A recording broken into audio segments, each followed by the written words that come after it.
मोदी एक रैली को संबोधित कर रहे हैं, हम सीधे रुक करेंगे। नगर पालिका नियुक्ति घोटाला, राशन घोटाले, कोयला तस्करी घोटाला, घोटाले टीएमसी करती है और भुगतान ये बंगाल के जनता को पड़ता है।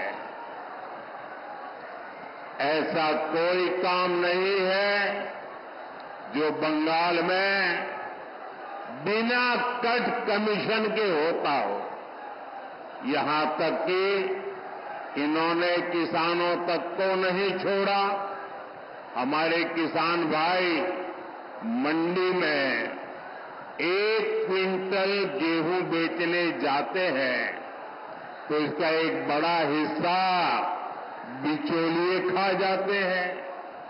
साथियों, टीएमसी ने यहां युवाओं के भविष्य के साथ लगातार खिलवाड़ किया है। इन्होंने इतना बड़ा शिक्षा घोटाला किया, 26,000 परिवारों की रोजी रोटी ठप हो गई और कर्ज लेकर के पैसे ला करके जो टीएमसी वालों को दिए थे वो बोझ भी इन हमारे गरीब बंधु बहन के सर पे मर गया। जबकि बीजेपी सरकार है जो केंद्र सरकार में पूरी पारदर्शिता से युवाओं को नौकरी दे रही है। हमने मुद्रा योजना, स्टार्टअप इंडिया अभियान, कौशल विकास अभियान से युवाओं का सामर्थ्य और बढ़ाने के लिए काम किया है। बीजेपी सरकार की नीतियों से देश में नए नए सेक्टर्स बन रहे हैं जहां युवाओं को ज्यादा से ज्यादा अवसर मिल रहे हैं। लेकिन बंगाल में टीएमसी ने युवाओं के विकास के सारे दरवाजे बंद कर रखे हैं।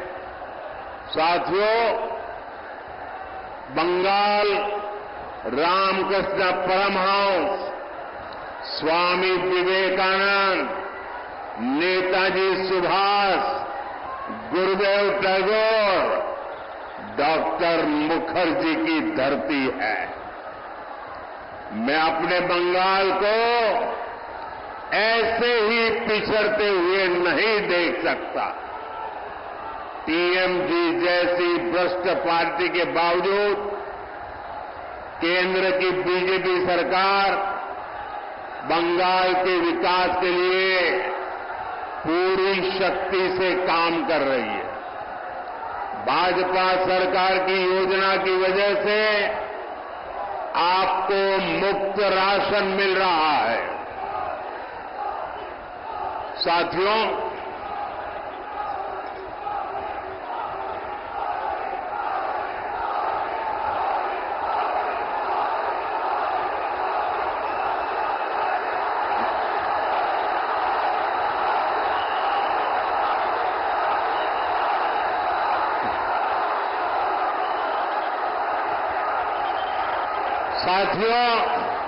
ये आपका उत्साह, ये आपका प्रेम मेरे सर आंखों पर।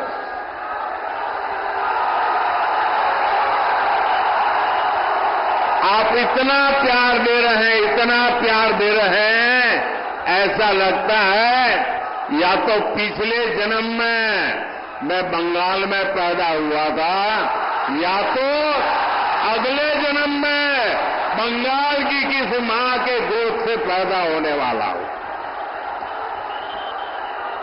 शायद इतना प्यार कभी नसीब नहीं होता भाइयों।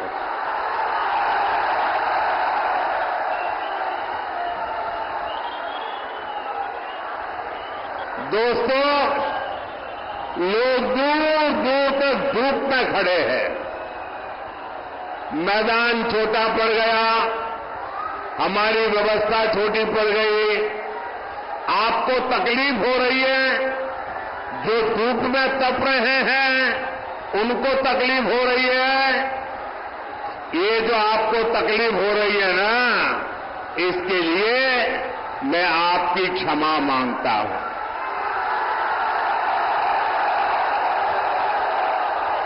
लेकिन जो धूप में तप रहे हैं उनको मैं कहता हूं, आपकी ये तपस्या मैं बेकार नहीं जाने दूंगा। आप जो ये ताप में तप रहे हैं, मैं विकास करके आपके इस प्यार को लौटाऊंगा।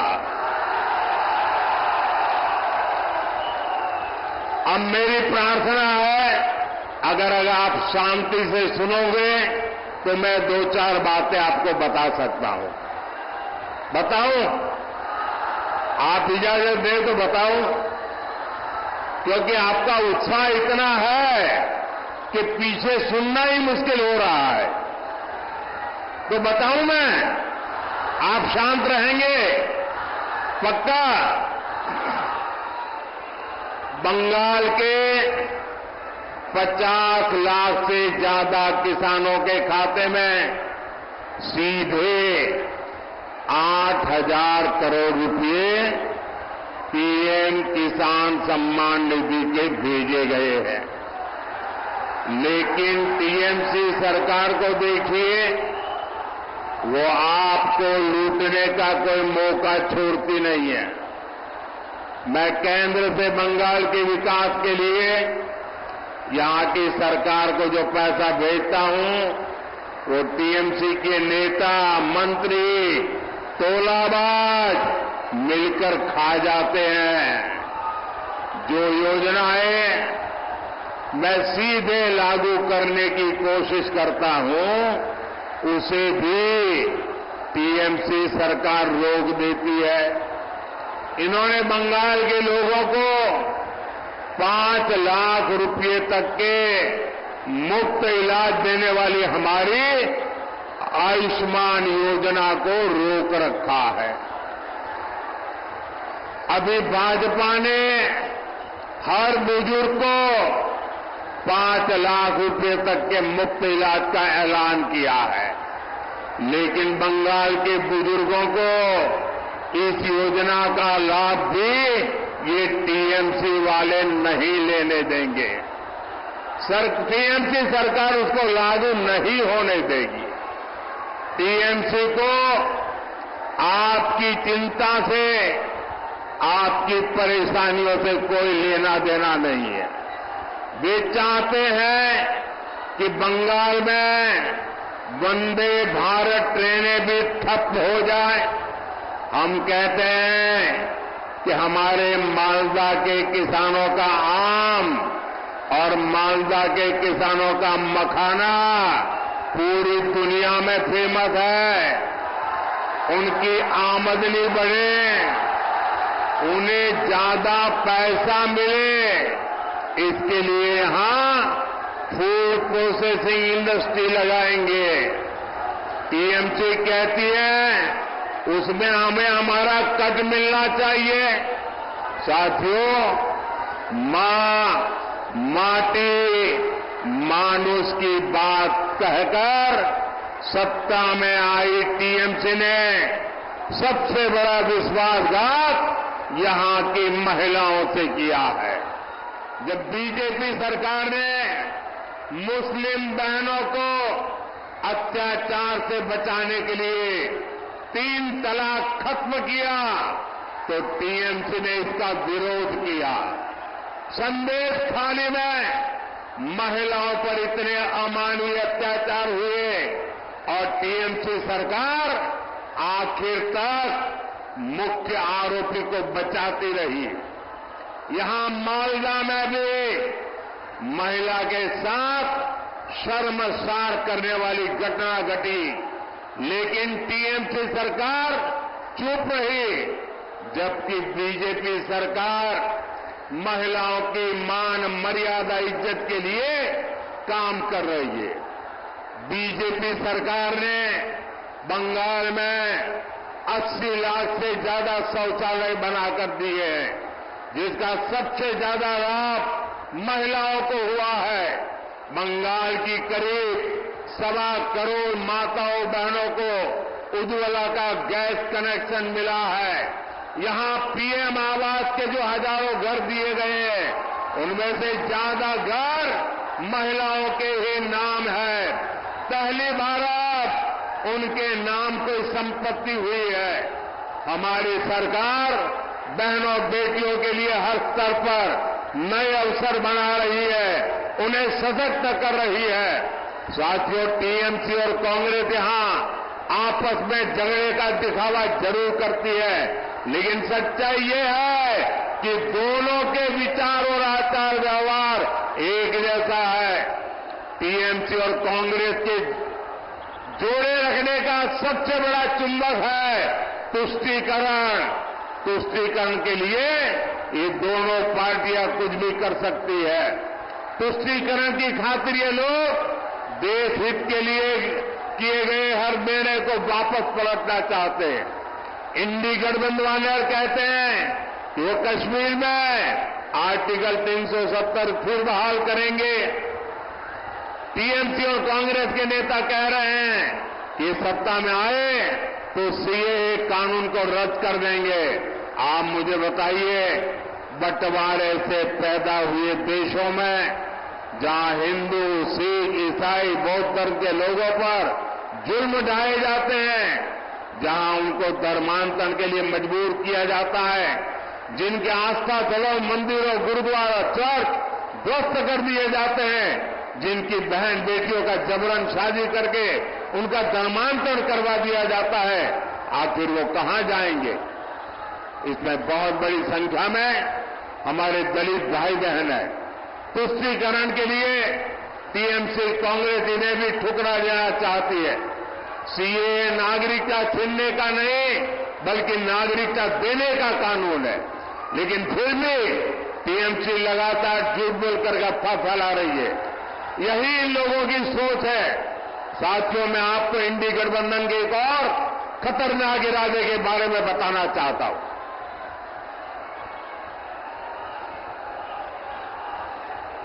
इंडी गठबंधन वाले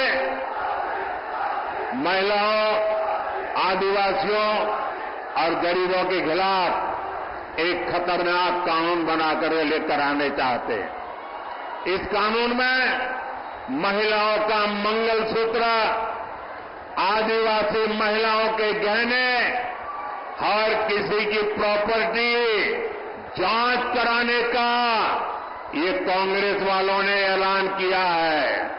इसके लिए कांग्रेस के शहजादे विदेश से आई एक्सरे मशीन लाए हैं। वो पूरे देश में सबका एक्सरे कर देंगे। कांग्रेस का इरादा है कि जिसके पास जितना पैसा, सोना, चांदी होगा, जमीन होगी, सब पर कब्जा कर लिया जाएगा और फिर उसका एक हिस्सा ये लोग अपने वोट बैंक को दे देंगे। ये कांग्रेस ने घोषणा की है, लेकिन मजा देखिए, टीएमसी वाले भी उसके खिलाफ एक शब्द नहीं बोलते हैं। टीएमसी वाले चुपचाप कांग्रेस के इस एजेंडा को मौन रह करके समर्थन कर रहे हैं।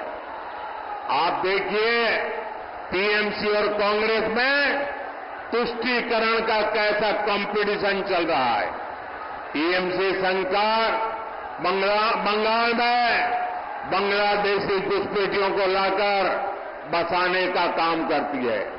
इन घुसपैठियों को आपकी जमीन, खेत पर कब्जा करवाती है और कांग्रेस आपकी संपत्ति ऐसे वोट बैंक में बांटने की बात कर रही है।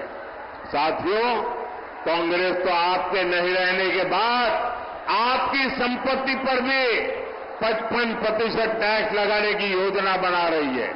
यानी आपके जीवन भर की कमाई आपके बाद आपके बेटे बेटियों को नहीं मिलेगी।